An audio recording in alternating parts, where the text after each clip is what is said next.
ఇక tank bund పై జరిగే రాష్ట్ర అవతరణ దినోత్సవ వేడుకల కార్యక్రమానికి ముఖ్యమంత్రి రేవంత్ రెడ్డి హాజరు కానున్నారు.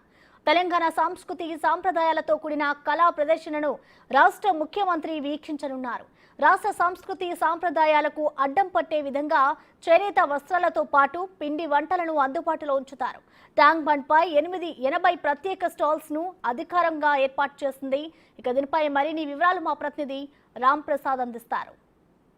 తెలంగాణ రాష్ట్ర ఆవిర్భావ దినోత్సవ వేడుకలకైతే హైదరాబాద్లో ఉన్నటువంటి ట్యాంక్ బండ్ పూర్తి స్థాయిలో అన్ని ఏర్పాట్లు పూర్తయ్యాయి. మనం చూడవచ్చు ఈరోజు సాయంత్రం ఉత్సవాలు ఉదయం సమయంలో అయితే పరేడ్ గ్రౌండ్లో అధికారికంగా నిర్వహిస్తున్న నేపథ్యంలో సాయంత్రం వేళలో కూడా ఇక్కడ ఉత్సవాలు నిర్వహించేందుకు తెలంగాణ రాష్ట్ర అవతరణ దినోత్సవ వేడుకలు నిర్వహించేందుకైతే రాష్ట్ర ప్రభుత్వం ఏర్పాట్లు చేసింది. మనం ప్రస్తుతం ట్యాంక్ బండ్ పై అయితే ఉన్నాం. ట్యాంక్ బండ్ పైన బుద్ధుడి విగ్రహం ఎదుట మనం చూడవచ్చు. ట్యాంక్ బండ్కు ప్రధానంగా బుద్ధుడి విగ్రహం ఎదుటగానే ఒక భారీ స్టేజ్ను కూడా నిర్మాణం చేయడం జరిగింది. అండ్ రోడ్డు మొత్తాన్ని కూడా బ్లాక్ చేయడం జరిగింది. కాకతీయ కమాన్ నుండి మొదలుకొని రాణిగంజ్ సెంటర్ వరకు అయితే పూర్తి స్థాయిలో రోడ్డు మొత్తాన్ని కూడా బ్లాక్ చేసి ఈరోజు సాయంత్రం 5 గంటల నుంచి ఇక్కడ వేడుకలు నిర్వహించేందుకు అధికారులు అయితే ఏర్పాటు చేయడం జరిగింది. మనం ప్రస్తుతం చూస్తున్నటువంటి స్టేజీ ఏదైతే ఉందో ప్రధానమైన స్టేజీ ఇక్కడ చూడవచ్చు. ఈ ప్రధాన స్టేజీ మీద వివిఐపి స్టేజీ మీద సాయంత్రం నిర్వహించనున్నటువంటి ఒక తెలంగాణ అవతరణ దినోత్సవ వేడుకలకు రాష్ట్ర ముఖ్యమంత్రి రేవంత్ రెడ్డి కూడా హాజరు కాబోతా ఉన్నారు. సాయంత్రం 7 గంటల సమయానికైతే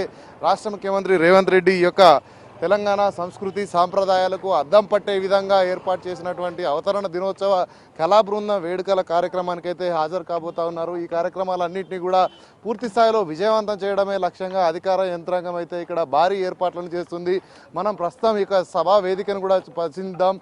ఈ సభా వేదిక ఏదైతే ఉందో ఈ వేదిక మీద నుంచే సాయంత్రం రేవంత్ రెడ్డి గారు సాయంత్రం 7 గంటలకు ఇక్కడికి వచ్చేసి ఈ వేదిక మీదుగా మొత్తం కార్యక్రమం మొత్తం కూడా పూర్తయ్యే వరకు సుమారు 2 గంటల పాటు కూడా ఇక్కడ ఈ యొక్క వేడుకలలో పాల్గొనున్నారు. ఈ వేదిక పైననే సాయంత్రం రేవంత్ రెడ్డితో పాటు ముఖ్య అతిథులు రాష్ట్ర మంత్రులు అదేవిధంగా శాసనసభ్యులతో పాటు అతిరథ మహారథులందరూ కూడా ఈ యొక్క వేదికను అలంకరించబోతా ఉన్నారు. ముఖ్యంగా మనం చూస్తే ఈ వేదిక పై నుండి ఎదురుగా కూడా మరొక వేదికను ఏర్పాటు చేయడం జరిగింది. సుమారు 70 నిమిషాల పాటు సాగేటువంటి తెలంగాణ సంస్కృతి సాంప్రదాయాలతో కూడిన కళా ప్రదర్శనలు కూడా 70 నిమిషాల పాటు కళాకారులు అయితే కళా ప్రదర్శన ఇవ్వబోతా ఉన్నారు. సాయంత్రం 7 గంటలకు రాష్ట్ర ముఖ్యమంత్రి రేవంత్ రెడ్డి కాకతీయ కమాన్ వైపు భాగం నుంచి అయితే ట్యాంక్ బండ్ మీదకు వస్తారు. అక్కడి నుంచి వచ్చుకుంటూ ఈ యొక్క వేడుకలను పురస్కరించుకొని ఏంటంటే వేదికకు 2 వైపులా కూడా ఒకవైపు 40 స్టాల్స్ అదేవిధంగా మరొక వైపు 40 స్టాల్స్ను అయితే ఏర్పాటు చేయడం జరిగింది. ఇక్కడ చూడవచ్చు రాష్ట్ర ముఖ్యమంత్రి ఈ ద్వారం గుండానే ఈ వేదిక మీదకి రాబోతున్నారు. సాయంత్రం 7 గంటలకు ఈ యొక్క వేదిక మీదకి రావడంతో పాటు ఈ వేదిక పైన ఆసీనులై సుమారు 70 నిమిషాల పాటు జరిగినటువంటి కళా ప్రదర్శనను కూడా ఇక్కడి నుంచి తిలకించేటువంటి అవకాశం ఉంది. బుద్ధ విగ్రహం మనకు ఎదురుగానే ఉంది.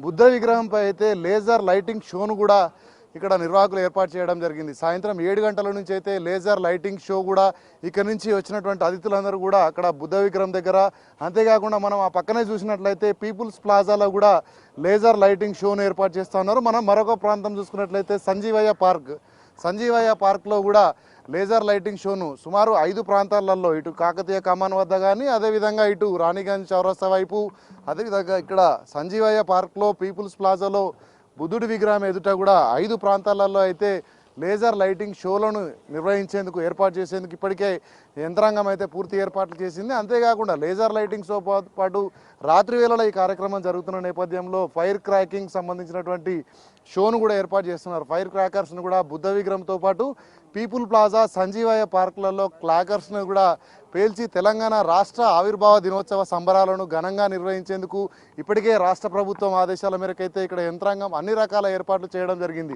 ముఖ్యమంత్రి వచ్చే సమయానికైతే ఇక్కడ సుమారు 5,000 మంది పోలీసులతో భారీ కవాతును కూడా నిర్వహించేందుకు రాష్ట్ర పోలీస్ శాఖ అన్ని ఏర్పాట్లు చేయడం జరిగింది. ఉదయం సమయంలో పరేడ్ గ్రౌండ్లో మార్చ్ పాస్ట్ ఉన్నప్పటికీ కూడా సాయంత్రం కూడా ఈ యొక్క వేడుకలకు సంబంధించి అయితే సాయంత్రం వేళలో ఇక్కడ 5,000 మంది కానిస్టేబుళ్ళు ఇక్కడ కాకతీయ కమాన్ నుంచి ఇటు రాణిగంజ్ చౌరస్తా వరకు కూడా ఈ యొక్క కవాతును నిర్వహించి గౌరవ వందనాన్ని రాష్ట్ర ముఖ్యమంత్రికి అదేవిధంగా ఇక్కడికి వచ్చినటువంటి హాజరు కానున్నటువంటి అతిథులకే తెలుపబోతా ఉన్నారు. అంటే వచ్చినటువంటి ప్రజలందరూ కూడా వీక్షించేందుకు వీలుగా స్టేజ్ నుంచి ఇటు కాకతీయ కమాన్ వరకు అయితే 3 భారీ LED స్క్రీన్లను కూడా ఏర్పాటు చేయడం జరిగింది.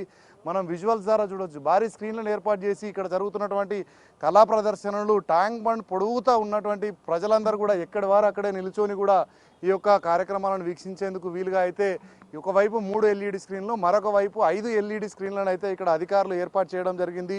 అధికారులు అయితే స్టేజ్కి 2 వైపులా, ఒకవైపు 40 షాపులతో పాటు మరొక వైపు 40 స్టాల్స్ను కూడా ఏర్పాటు చేసి ఒక కార్యక్రమాన్ని సాయంత్రం 5 గంటలకు ప్రారంభించనున్నారు. ఈ కార్యక్రమానికి అయితే రాష్ట్ర ముఖ్యమంత్రి రేవంత్ రెడ్డి కూడా హాజరై ఈ యొక్క స్టాల్స్లో ఏర్పాటు చేసినటువంటి అన్ని ఏవైతే స్టాల్కి సంబంధించిన స్పెషాలిటీస్ ఉంటాయో వాటిని అన్నిటి కూడా ప్రదర్శనలు అన్నింటినీ కూడా ఇక్కడ సందర్శించి పరిశీలించనున్నారు. అనంతరం దశాబ్ది ఉత్సవాలను అయితే విజయవంతం చేసుకోవడంలో భాగంగా ప్రజలందరూ కూడా తెలంగాణ సంస్కృతి సంప్రదాయాలను అన్ని నెవరు వేసుకునే విధంగా తెలంగాణ బతుకమ్మ కానీ, తెలంగాణ పిండి వంటలు కానీ, తెలంగాణలో ఉన్నటువంటి అన్ని రకాలైనటువంటి రుచులు కానీ, అన్ని రకాలైనటువంటి సంస్కృతి సంప్రదాయాలకు అద్దం పట్టే విధంగా అయితే ట్యాంక్ బండ్ మీద కార్యక్రమాలు రూపొందించేందుకైతే అధికారులు ఇప్పటికే పూర్తి స్థాయిలో ప్రణాళికలు రూపొందించడం జరిగింది. కెమెరామెన్ హరీష్తో రామ్ ప్రసాద్, బిగ్ టీవీ, హైదరాబాద్.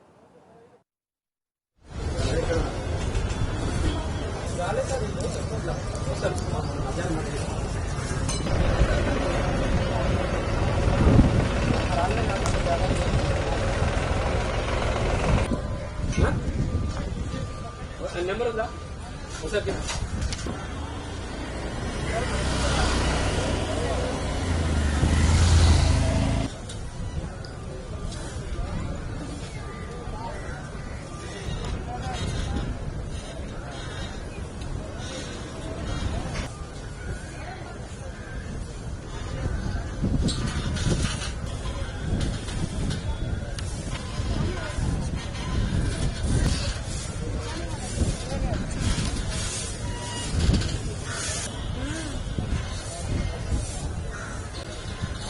చెట్లు